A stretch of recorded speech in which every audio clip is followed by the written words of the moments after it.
Assalamualaikum warahmatullahi wabarakatuh. Bismillah, walhamdulillah, wassalatu wassalamu ala rasulillah, wa ala alihi wa ashabihi, wa mawala, la hawla wa la quwata illa billah, amma ba'du. Saudaraku yang dirahmati oleh Allah, self-love, cintai diri sendiri. Sebagai manusia, kita harus mampu mengenal dan mencintai diri sendiri untuk dapat semakin mengenal dan mencintai Sang Pencipta. Banyak orang yang menyuarakan self-love sebagai salah satu kunci kebahagiaan hidup. Tentu saja, self-love harus dipahami secara luas, yaitu menyayangi diri sendiri dan menjaga diri agar dapat kebahagiaan di dunia dan di akhirat. Seperti yang terdapat dalam kitab Mukasyyafatul Qulub, di mana Imam Ghazali mengatakan hal berikut. Menyayangi diri sendiri itu sama dengan menyelamatkan dirinya dari azab Allah lewat menjauhi dosa, taubat, melakukan amal soleh, dan ikhlas sebelum menyelamatkan orang lain. Bagi umat muslim, mencintai diri sendiri merupakan suatu kewajiban sebagai bentuk rasa syukur atas nikmat Allah SWT. Namun kenyataannya masih banyak yang belum memahami konsep mencintai diri sendiri. Sesungguhnya mencintai diri sendiri itu merupakan bagian amanah dari Allah SWT. Mencintai dengan menerima segala kekurangan yang ada pada diri dan mensyukuri kelebihan yang diberikan Sang Pencipta. Jika kita diciptakan oleh Allah yang Maha Mencintai, tidak ada alasan bagi kita untuk tidak mencintai diri sendiri, bukan? Mencintai diri sendiri juga merupakan bentuk cinta kepada Allah SWT. Logikanya, jika kita tidak mencintai diri sendiri, berarti kita juga tidak mencintai Allah. Padahal Allah mencintai kita. Dalam hadis qudsi yang cukup populer di kalangan ulama sufi disebutkan, barang siapa mengenal dirinya, maka dia akan mengenal Tuhannya. Mencintai diri sendiri itu berbeda dengan mengagumi, atau di dalam Islam disebut sebagai ujub, atau membanggakan, atau sombong, atau narsis. Ada beberapa cara untuk kita bisa memulai self-love karena Allah SWT. Pertama, kesadaran tentang status diri sendiri. Apapun posisi kita di kehidupan dunia, kita adalah hamba Allah SWT. Ini Ramadan, momennya orang-orang soleh. Maka kita harus punya pola-pola yang berbeda, aktivitas yang berbeda, konsep hidup kita harus berbeda. Kita lebih bertakwa kepada Allah. Kita maksimalkan bukan hanya menambah 1-2 menit saja dalam beribadah.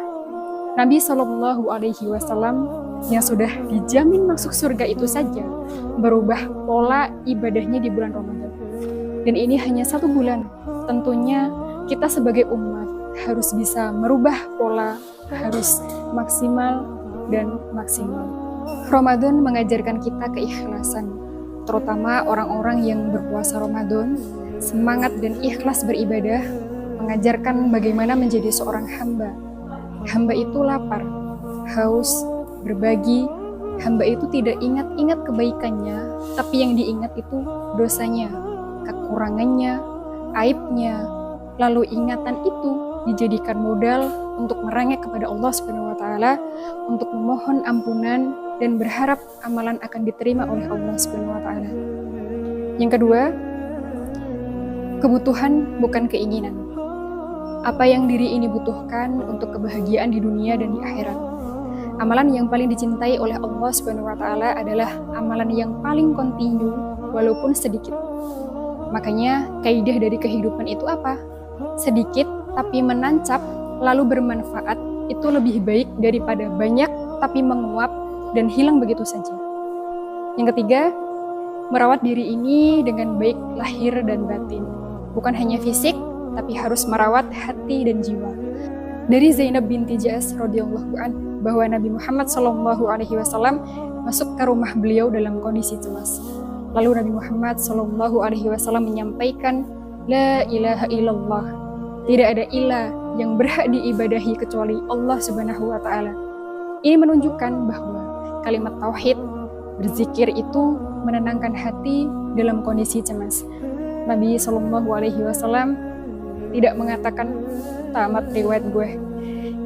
Kita kadang juga suka melafalkan la ilaha illallah, tapi kok tetap cemas ya rasanya. Kita tetap cemas karena zikirnya hanya lisan saja, sedangkan Rasulullah Shallallahu Alaihi Wasallam itu berzikir dengan lisan, diresapi dengan hati, dan dijawantahkan dalam kehidupan sehari-hari. Karena ketika seorang meresapi la ilaha illallah, maka dia memperoleh keyakinan bahwa dirinya hanyalah seorang hamba yang tugasnya beribadah dan menghamba kepada Allah. Gak punya posisi tawar, gak punya hak untuk menolak dan membantah. Dan ketika hamba itu beribadah, saat suka maupun duka, maka dia akan berhasil dengan taufik Allah menunaikan tugasnya. Kalau seseorang berhasil melaksanakan tugasnya, Nabi Shallallahu Alaihi Wasallam bersabda, "Ihfadillah, yahfadka." Jagalah hak Allah, niscaya Allah akan jaga dirimu. Dan ketika Allah menolong kita, apa yang kita cemaskan tidak akan terjadi. Karena otomatis kita dijaga oleh Allah dari yang awalnya kita cemaskan bisa tidak terjadi atau kejadian, tapi kita dijaga dari hal itu. Kemudian yang keempat, tegas pada batasan. Karena Allah Subhanahu wa Ta'ala memberikan batasan dan aturan-aturan. Misalkan kita nge-gym 10 jam, lalu semua alat dicobain, dipakai. Kira-kira akan jadi langsung nggak ototnya? Nggak bisa, harus pelan-pelan. Yang ikut program diet, kalau minggu pertama turun 10 kg, minggu kedua turun 20 kg, minggu ketiga turun 30 kg, minggu keempat itu bisa jadi pemakaman. Makanya diet itu yang paling bagus kurvanya langsung melonjak apa melandai? Landai. Intinya, kalau kita tidak tahu cara mainnya, tidak akan berhasil. Jalan kita ingin ibadah menuju Allah itu juga begitu. Ikhlas tidak cukup, harus ada ittiba, mengikuti Rasulullah Shallallahu Alaihi Wasallam, membaca dan mengikuti keterangan para ulama kita. Kalau ibadah kita ingin berhasil, ada do's dan don'ts-nya. Apa yang harus kita lakukan dan apa yang tidak boleh kita lakukan. Yang kelima, melindungi diri sendiri bukan hanya dari bahaya dunia, tapi juga dari api neraka. Dan yang keenam, punya tujuan hidup. Dan hamba, tujuan hidupnya adalah ibadah, sehingga masuk surga dan mendapatkan ridho dari Allah Subhanahu wa Ta'ala. 7. Allah harus lebih kita cintai dibanding cinta kepada diri sendiri.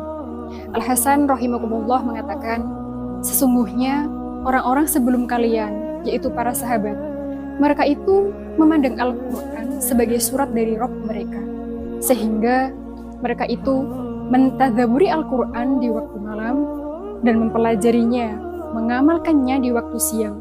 Ini salah satu rahasia, ini surat dari Allah. Al-Hasan juga mengatakan, mereka memandang Al-Quran itu benar-benar meyakini sebagai surat dari Allah. Makanya namanya surat. Surat Al-Fatihah, surat Al-Baqarah, surat Ali Imran, surat An-Nisa. Surat kan? Sudah jelas. Abdullah bin Mas'ud radhiyallahu anhu juga mengatakan, kalau kita ingin tahu kadar cinta kita kepada Allah, maka timbanglah diri kita dengan Al-Quran. Itu parameter cinta. Lihatlah bagaimana kita berinteraksi dengan Al-Quran. Masa sih ada hubungannya kadar cinta kepada Allah dengan Al-Quran? Oh, jelas ada. Karena pecinta itu selalu menanti dan semangat membaca surat dari yang ia cintai. Kita lagi melamar di perusahaan yang besar. Kita menunggu ada pesan dari perusahaan tersebut atau tidak. Tiap hari dicek, ada surat tidak, ada email tidak. Besoknya dicek lagi, ada email masuk tidak. Padahal itu hanya perusahaan dan kita pengen kerja di sana. Ini Rabbul Alamin, Al-Quran, depan mata ada, di handphone kita juga ada, tapi nggak pernah dibaca. Terus bagaimana? Allah Subhanahu wa Ta'ala akan bertanya pada hari kiamat, waktu itu ngapain aja? Mari kita mawas diri bermuhasabah diri di momentum bulan suci Ramadan ini. Terakhir, selamat mencintai diri sendiri karena Allah Subhanahu wa taala. Wabillahi taufiq wal hidayah. Wassalamualaikum warahmatullahi wabarakatuh.